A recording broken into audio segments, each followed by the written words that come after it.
내 돈을 들여서 만드는 펜션이지만 실제로 우리가 관여할 수 있는 부분은 많지 않습니다. 하나의 펜션이 만들어지기까지 수많은 업체가 참여하죠. 좋은 일합시고 곁에서 이런저런 혼수를 두는 지인들도 많습니다. 이런 사람들 틈바구니에서 주도권을 지기란 쉽지 않죠. 한마디로 내 맘대로 할 수 있는 일은 거의 없다는 얘기입니다.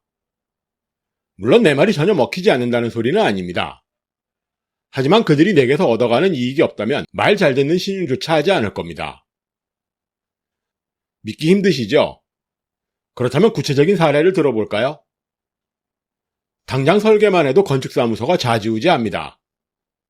나름 의견을 내놓을 수는 있지만 비용이나 기술적인 면을 들먹이는 순간 꿀먹은 벙어리가 될 수밖에 없죠. 건축이나 인테리어 시공은 어떨까요? 일이 진행되는 과정마다 호불호를 물어보긴 하지만 속으로는 자신들의 주머니를 채우거나 일하기 편한 방향으로 우리를 내몹니다. 설마 하는 분도 계시겠죠. 하지만 복마전 같은 소형 건축 시장에서는 날마다 벌어지는 일들입니다. 이런 난장판 속에서 제대로 된 펜션을 만들려면 그 무엇보다도 우리 스스로 주도권을 거머쥐어야 합니다. 그렇다면 어떻게 해야 주도권을 쥘 수 있을까요? 고작 펜션 하나를 짓겠다고 공사판을 전전하며 기동량을 할 수도 없지만 그렇다고 모든 일이 뜻대로 되는 건 아닙니다. 차라리 대화의 초점을 바꾸는 게 가장 현명한 방법이죠. 펜션을 만드는 일 자체를 건축공사가 아니라 돈을 벌기 위한 마케팅 과정으로 여기면 됩니다. 시공이 아니라 영업의 관점에서 대화를 나누다 보면 알아듣기도 힘든 현장 용어로 앙탈을 부리는 사람들에게서 주도권을 빼앗아 올 수 있다는 얘기죠. 가령 수영장을 만든다고 쳤을 때 마감이나 여과기 같은 기술적인 내용을 놓고 업자들과 티격태격할 필요가 없습니다. 우리는 애견 펜션이라 거기에 알맞는 수영장을 만들어주세요라고 강조하면 군말 없이 해결책을 찾아오죠. 돈을 벌기 위해 반드시 필요한 일이라고 조목조목 강조하면 거의 모든 문제를 어렵지 않게 해결해낼 수 있습니다. 실제로 이런 마음가짐은 업자들을 상대로 주도권을 쥐는 데 그치지 않고 여러분의 펜션 사업이 성공할 확률을 높여주는 역할도 톡톡히 합니다. 마케팅이라는 용어가 지나가는 동네 개 부르듯이 마구 쓰이지만 실제로는 그리 만만한 일은 아닙니다. 사업의 성패가 달린 중요한 개념이죠. 그런데도 펜션을 시작하거나 펜션을 운영하는 수많은 분들이 광고나 홍보가 마케팅의 전부라고 여깁니다. 하지만 아무리 열심히 광고하고 비싼 수수료를 물어가며 예약 대행을 맡겨도 매출이 오르지 않는 펜션이 수두룩하죠. 애당초 펜션을 만드는 단계부터 무언가 잘못되었다는 얘기입니다. 그래서 땅을 사는 단계부터 단 한순간도 주도권을 잃지 말아야 합니다. 펜션의 규모나 투자도 마찬가지죠. 최소한의 투자로 최대한 많은 이익을 내는 게 마케팅의 목표지만 최소한의 투자가 충분한 투자로 이어지지 못하면 객실은 팔리지 않습니다. 그렇다고 무한정 돈을 쓸 수 있는 일도 아니죠. 이럴 땐 차라리 규모를 줄여 무엇 하나 모자람 없는 객실을 만드는 게 훨씬 낫습니다. 그리고 또 하나 우리가 명심할 부분이 있습니다. 소비자들은 언제나 우리보다 한 발짝 앞서 나간다는 사실을 잊지 말아야 하죠. 소비자들의 바람에서 반발짝만 뒤쳐줘도 제대로 된 펜션을 만들긴 어렵습니다.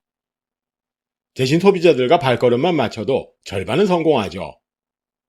심지어 반발짝만 앞서면 날마다 모든 방을 파는 놀라운 결과를 손에 쥘 수 있습니다.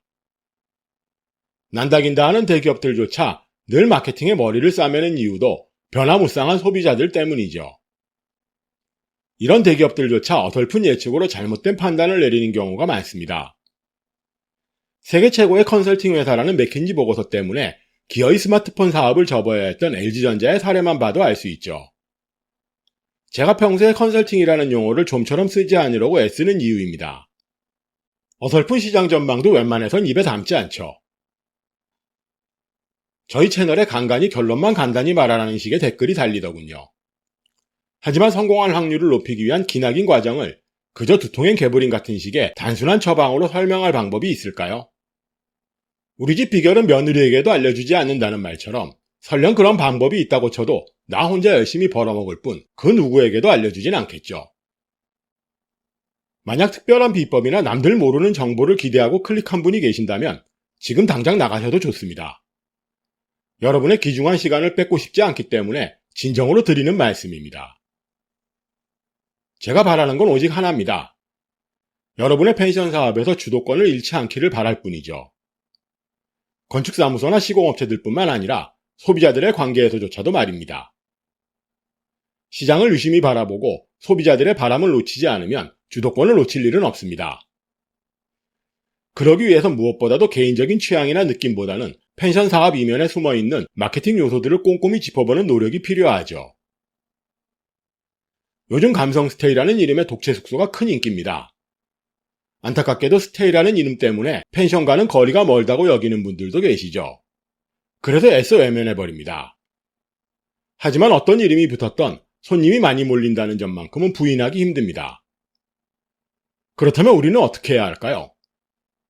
주저없이 우리 펜션도 감성 스테이가 되어야겠죠. 업종이 다르다고요? 불법적으로 영업하지 않는 이상 감성 스테이 역시 농어촌 민박이나 한옥 샤워몰이라는 점에서 펜션과 크게 다르지 않습니다. 문제는 업종이 아닙니다. 도대체 어떤 이유로 인기를 끄는지 알아내는 게 중요하죠. 겉으로 보기엔 세련된 인테리어나 독특한 구조만 눈에 띄지만 마케팅 관점에서 바라보면 감성 숙소의 인기 비결은 크게 세 가지로 꼽을 수 있습니다. 독채 구조와 비대면 운영이 주는 안정감과 세련된 객실 스타일링에서 얻는 만족감이 감성 숙소의 성공 비결이죠. 이런 원리를 모르고 달려들면 또다시 뻔하디 뻔한 독채 풀빌라를 만들고 맙니다. 심지어 독채 풀빌라와 감성 스테이가 짜장면과 짬뽕만큼 차이가 크다는 사실조차 모르고 넘어가죠. 도대체 왜 이런 일이 벌어지는 걸까요? 성공의 요인들을 제대로 바라볼 수 있는 기준조차 모르기 때문이죠. 겉으로 보기엔 커다란 건물에 불과할지 몰라도 마케팅의 관점으로 뜯어보면 펜션은 크게 8가지 요소로 이루어져 있다는 사실을 발견할 수 있습니다. 그래서 가장 먼저 내가 만들 펜션의 성격에 맞는 입지와 접근성을 바탕으로 운영 효율을 높일 수 있는 고객층부터 고민해야 하죠. 이런 고민의 결과는 건축과 인테리어로 풀어냅니다. 경쟁 우위에 설 수 있는 차별화된 시설과 서비스도 중요하죠. 여기까지의 과정을 제대로 마쳤다면 합리적인 요금으로 손님들을 끌어모아야 합니다. 기존에 운영하던 펜션을 새롭게 바꿀 때도 마찬가지죠. 시장의 변화를 유심히 살펴 우리 펜션의 입지와 접근성에 맞는 새로운 테마와 컨셉을 찾아야 합니다. 멀쩡한 건물을 무작정 뜯어고치기보다는 내가 가진 객실의 입실 기준을 새로 정하고 그에 걸맞는 객실 스타일링을 바꾸는 게 현명합니다. 전에 없던 시설이나 서비스를 개발하고 현실적인 요금을 소비자들에게 선보이는 일만으로도 전과는 전혀 다른 성과를 올릴 수 있죠. 물론 이런 과정이 말처럼 쉬운 건 아닙니다. 펜션의 8가지 요소를 이해한다고 하루아침에 대단한 결과를 이끌어낼 수도 없죠. 하지만 결과에 대한 막연한 기대가 아닌 과정에 집중하다 보면 자연스럽게 성공할 확률이 높아진다는 점만큼은 분명합니다. 여태껏 수많은 펜션이 문을 여는 과정을 옆에서 지켜보았고 지금도 사흘이 멀다고 창업 상담을 하고 있지만 과정에 집중하는 분들을 만나본 적은 별로 없습니다. 다들 문만 열면 장사는 저절로 되는 줄 알죠. 실패할 가능성 따윈 눈꼽만치도 없다고 여깁니다. 물론 장사의 정답은 없죠. 스스로 노력이었든 단지 운이 좋았든 문전성시를 이루는 펜션도 많습니다. 하지만 모두가 운이 좋을 수는 없죠. 그래서 더더욱 주도권을 잃지 않고 내가 할 사업에 집중해야 합니다. 저희가 유튜브 채널을 운영하는 이유도 마찬가지입니다. 곧바로 써먹을 수 있는 꿀팁 같은 얘기를 소개할 생각은 애당초 없었죠. 땜질식의 처방 따윈 존재하지 않는다고 믿어서 그렇습니다. 단숨에 구독자가 늘어날 거라고는 기대조차 하지 않았죠. 어차피 일반인들은 관심조차 없을 내용을 다루고 있어서 그렇습니다. 솔직히 고백하면 여전히 부족한 면이 많은 영상들이라는 사실도 인정합니다. 말투조차 AI 같아 지루하다는 핀잔도 달리더군요. 하지만 저희의 목표만큼은 분명합니다. 펜션 사업 전반에 대해 함께 고민하는 시간을 마련하고 싶었을 뿐입니다. 그런 과정을 통해 여러분이 펜션 사업에서 주도권을 잃지 마셨으면 하는 바람으로 시작한 채널이란 얘기죠. 그저 입에 발린 소리처럼 들리실지도 모르겠네요. 하지만 여러분이 듣고 싶은 얘기만 찾다 보면 어느새 주도권은 소리 소문 없이 상대방에 넘어간다는 사실을 기억하시면 좋겠습니다. 그럼 다음 영상에서는 펜션 사업의 8가지 요소 중에 가장 먼저 입지와 접근성에 대해 이야기 나눠보도록 하겠습니다. 여러분의 펜션 사업이 성공하시길 기원하며 오늘도 긴 영상 시청해주셔서 대단히 감사합니다.